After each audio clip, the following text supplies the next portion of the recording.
Ito si Raichu, ang tinaguriang The King of Double Dash. Talaga namang malakas dahil tinalo ako, pero sa rematch namin, hindi ko na siya pagbibigyan. Ito si Scythe.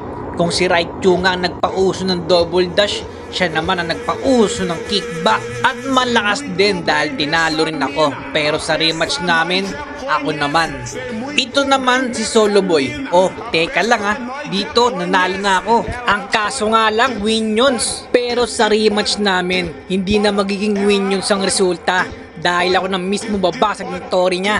Ito naman si Almighty. Malakas pero hindi pa kami nagkakasagupa. At ang uli, ito si Louie na talaga namang napakalakas. Marami na nga itong tinalo kahit yung mga pro player na kilala nyo.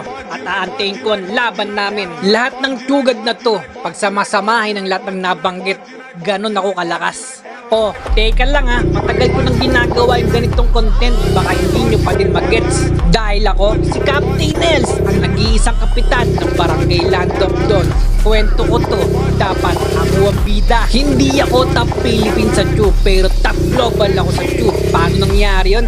Dahil top global ako sa sarili kong mundo. Oo na, yung mga idol nyo, mga tugad dyan. Pero ako, god ako ng mga gods. Malakas pa ako sa mas malakas. Captain Els no counter kahit puro talo. Lagi naman bida sa sariling kwento.